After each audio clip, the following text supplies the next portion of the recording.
ruiner la ville. Dès qu'il s'agit d'eau dans notre Monaco, on fait dans la démesure. Tant qu'à dépenser, on aurait mieux fait de s'occuper enfin du port, ce qui ferait peut-être revenir les touristes. Et n'obligerait pas nos pauvres pêcheurs grandvillais à s'exposer à poil pour qu'on ne les oublie pas. Ouh, à mort, à mort. Parce que c'est encore Monaco, je croyais que les quartiers devaient être rebaptisés. Il en fera une tête, le prince Albert, quand on l'emmènera non plus sur le rocher, mais au petit Montmartre.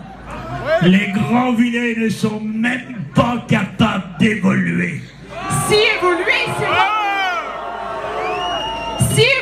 c'est remplacer nos belles auges en granit par d'horribles pots en plastique aux couleurs. Et au nom du requin de l'immobilier, Ou envahir les trottoirs de transat criards. ça n'est pas forcément positif. C'était un projet bien sympathique pourtant. Ou pavoiser la ville en violet. Franchement, ça ne vaut pas le bleu marine. Et puis, c'est une couleur de vieux, ça. Écoutez, des goûts et des couleurs, on ne discute pas, hein. Sauf quand on fait payer le mauvais goût par toute une population qui n'est pas obligée d'apprécier. La ville. Mais la ville est mieux entretenue. À coups de tondeuses sophistiquées qui ne rasent que la bourse de Grandvillers. Les bus ont enfin été mis en place. Bien sûr. Et cela a même bien fonctionné pendant les fêtes. Mais Neva pas si bien que ça. Maintenant qu'il faut payer. Pas toujours facile de leur faire ouvrir le porte-monnaie aux Grandvillers. Mais on circule mieux à Grandville maintenant, non? Tu parles. Quand il faut attendre que les bus aient chargé leurs passagers, ça crée de beaux embouteillages. Et ça fait perdre encore de nombreuses places de parking. Ouh, à mort, à mort.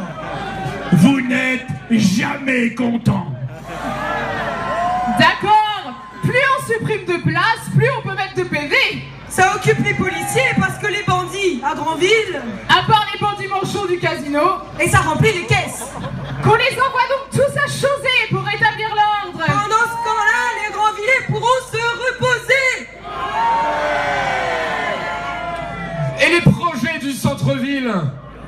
Alors, mesdames les avocates, qu'avez-vous à dire? On repart de zéro. Que d'argent perdu pour des projets merdiques. Écoutez, On vend ici. on construira là-bas. On déménage. On réorganise. Ça occupe les employés municipaux. C'est la grande braderie du patrimoine. Et alors, il est où le problème? Pozzo va arriver.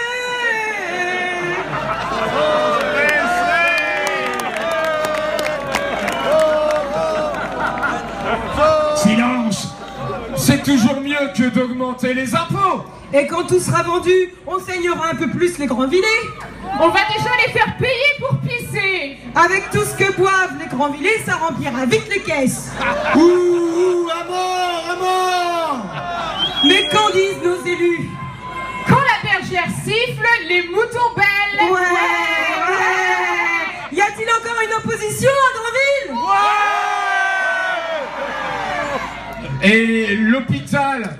Tout pour le luxe et le sport.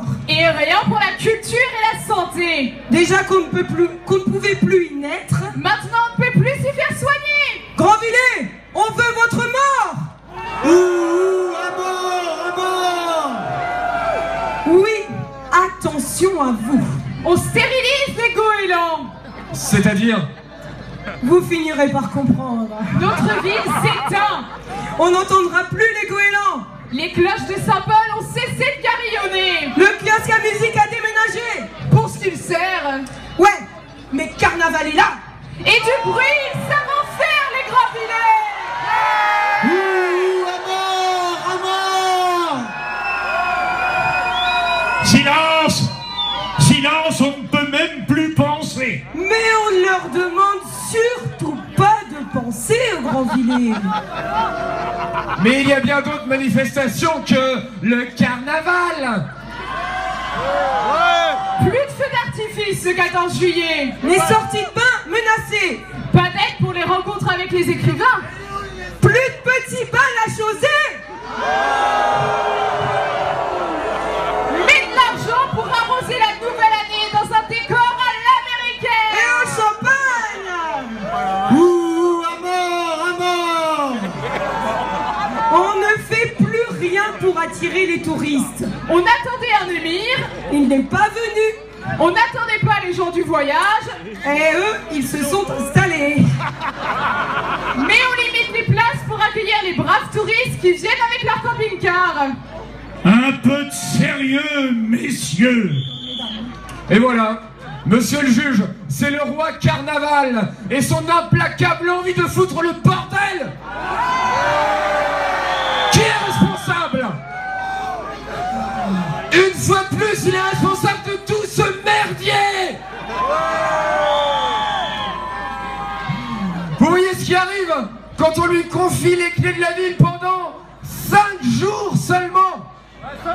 Alors, pas un instant à perdre. Demandons aux carnavaliers ce qu'ils veulent comme sentence pour cet ignoble individu. Ouh, à mort. Brûlons-le. Vous ne comprendrez donc jamais rien. Oui, nous avons très bien compris que rien n'arrivera de bon avec cet individu. Le roi Ottokar Ier est destitué et condamné au bûcher. Qu'on lui prenne les clés de la ville et qu'on brûle ce fauteur de troubles au milieu du bassin. Au bûcher.